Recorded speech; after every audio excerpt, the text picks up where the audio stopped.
नमस्कार,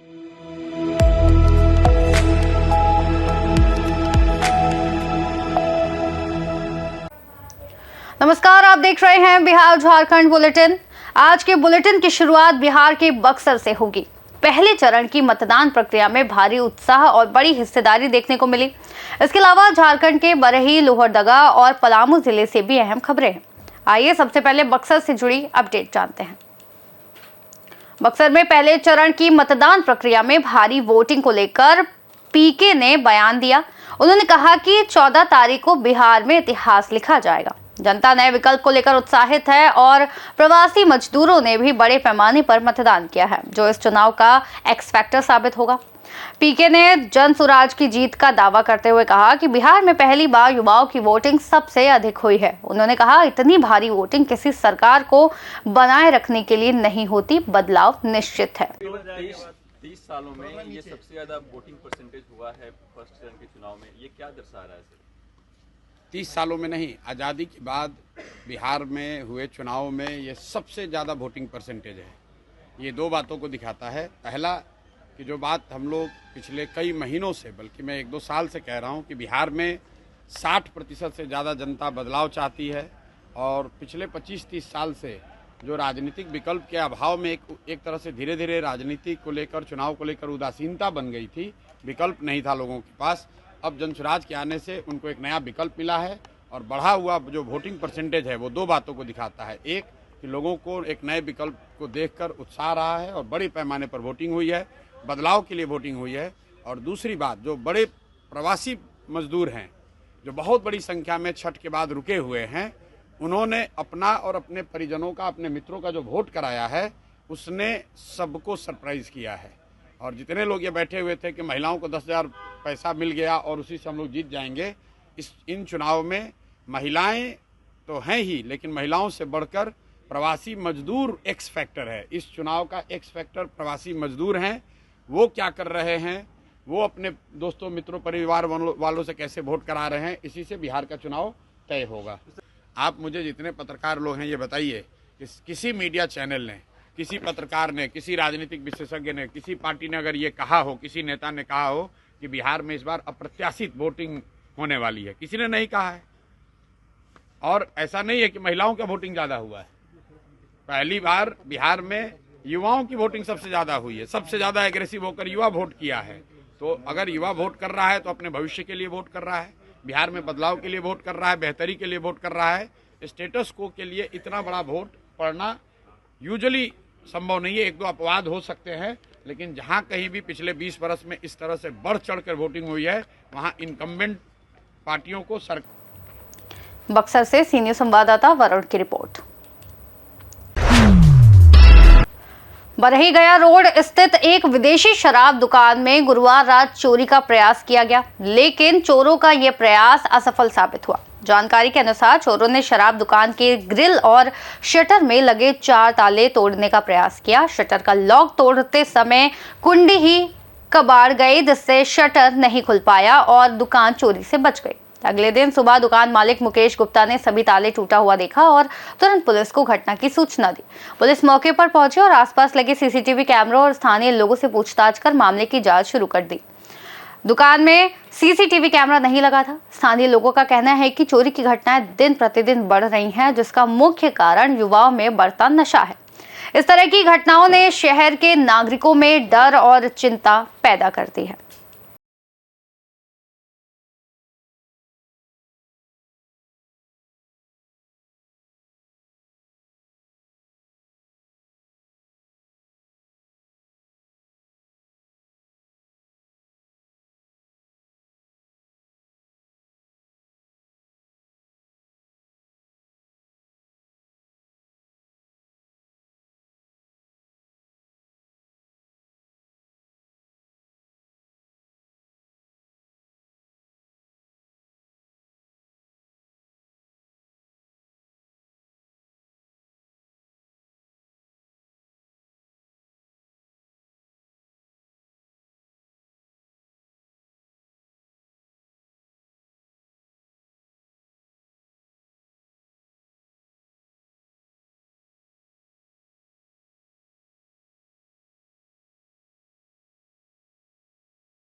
ये गया रोड स्थित सरकारी शराब की दुकान है, जिसमें आज सुबह दुकानदार को पता चला कि ताला तोड़ करके चोरी करने का प्रयास किया गया, जिसमें कोई नुकसान तो नहीं हुआ है, फिर भी चोरी का बहुत बड़ा प्रयास किया गया। बरही से सी न्यूज संवाददाता राहुल राणा की रिपोर्ट।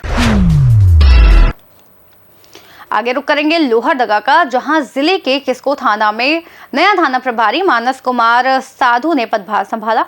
निवर्तमान थाना प्रभारी सुमन मिंच ने उन्हें पौधा भेंट कर स्वागत किया। लोहरदगा पुलिस अधीक्षक सादिक अनवर रिजवी के निर्देशानुसार जिले के कुड़ू, किस्को, स्नेहा, जुबांग और सरेंग दाग थानों के प्रभारी बदले गए हैं। इसी क्रम में सुमन मिंज को जोबांग थाना का नया प्रभारी नियुक्त किया गया। नव पदस्थापित थाना प्रभारी मानस कुमार साधु ने मीडिया से बातचीत में कहा कि उन्हें दी गई जिम्मेदारियों को पूरी निष्ठा और लगन से निभाना उनकी प्राथमिकता होगी।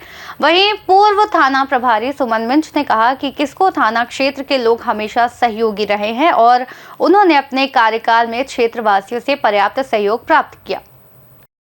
अपार हर्ष के साथ मैं कहना चाहता हूं कि किस्को में 10 महीना कार्य करके मुझे बहुत ही खुशी अनुभव हुआ। यहाँ के लोगों ने मेरा सहयोग किया। हर बड़ी चुनौतियां विधि व्यवस्था संधारण में भरपूर सहयोग किया। इसके लिए मैं किस्को के जनता सभी लोगों का शुक्रगुजार हूं और इस क्षेत्र का मैं मंगल भविष्य की कामना करता हूं। प्रथम प्राथमिकता है अपराध नियंत्रण, विधि व्यवस्था और जो भी पुलिस और आम जनों के बीच में जो छोटी मोटी समस्या होती है उनको काफ़ी हद तक प्रयास किया जाए कि हम लोग पुलिस जन सहयोग समिति के स्तर से उसको सुलझाने का प्रयास करेंगे। चुनौती देखिए तो अब पुलिस की नौकरी जिस दिन ज्वाइन की उस दिन से ही चुनौती है, तो अब जो भी चुनौती है हम उसको स्वीकार करते हैं। लोहरदगा से सीनियर संवाददाता निहाल अहमद की रिपोर्ट। आगे रुक करेंगे पलामू का, जहां जिले के तरसी प्रखंड के चर्चित झरना स्थल बांसगुरु में फरवरी माह में 7 दिवसीय महारुद्र महायज्ञ का आयोजन किया जाएगा। यज्ञ में भगवान भोलेनाथ और बजरंग बली की प्राण प्रतिष्ठा भी की जाएगी। बांसगुरु परिसर में वर्षों से मंदिर बनकर तैयार है। बांसगुरु मंदिर समिति के अध्यक्ष वीरेंद्र सिंह, उपाध्यक्ष शशिभूषण पासवान और सचिव गिरेंद्र कुमार महतो ने बताया कि ये महायज्ञ 5 फरवरी से 11 फरवरी तक संपन्न होगा। यज्ञ में 5 आचार्य और 3 कथावाचक भाग लेंगे। महायज्ञ का मुख्य उद्देश्य नकारात्मक कर्मों को शुद्ध करना, आध्यात्मिक विकास को बढ़ावा देना और ब्रह्मांडीय शांति एवं समृद्धि स्थापित करना है। इस अवसर पर बांसगुरु झरना स्थल अब से बाबा बांसगुरु धाम के नाम से जाना जाएगा। बैठक में मंदिर समिति के अन्य सदस्य, संयोजक, उप सचिव, कोषाध्यक्ष, मीडिया प्रभारी सहित सोनपुरा और नौगढ़ पंचायत के अनेकों ग्रामीण उपस्थित थे। आज हम लोग सोनपुरा के मध्य विद्यालय के प्रांगण में एक बांसगुरु मंदिर समिति का बैठक किए। इस बैठक का मुख्य उद्देश्य हम लोगों का है कि बाबा बांसगुरु में 2 मंदिर बनकर तैयार है, दोनों को हम लोग को प्राण प्रतिष्ठा करना है और प्राण प्रतिष्ठा के साथ साथ हम लोग को यज्ञ का भी कार्यक्रम करना है, जिसमें हमारे जितने भी ग्रामीण जनता हैं उस सभी के साथ कुछ निर्णय लिया गया है, जिसमें कार्यक्रम जो है हम लोग का इस प्रकार से है। झंडोत्तोलन का जो कार्यक्रम होगा वो 15/1/2026 को होगा और रात्रि में जो कीर्तन भजन होता है उसका भी कार्यक्रम हम लोग को 15/1/26 को ही शुरू होगा। साथ ही कलश यात्रा जो हम लोग का होगा वो 5/2/2026 से शुरू होगा। यज्ञ प्रारंभ हम लोग को 5/2/2026 से 11/2/2026 तक यह यज्ञ चलेगा। प्राण प्रतिष्ठा के साथ साथ महारुद्र यज्ञ हम लोग के यहाँ शुरू होगा।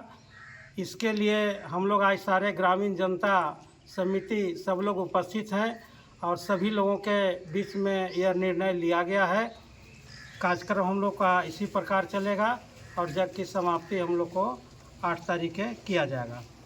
महारुद्र जग, यहाँ जग होगा, महारुद्र जग का आयोजन किया जाएगा।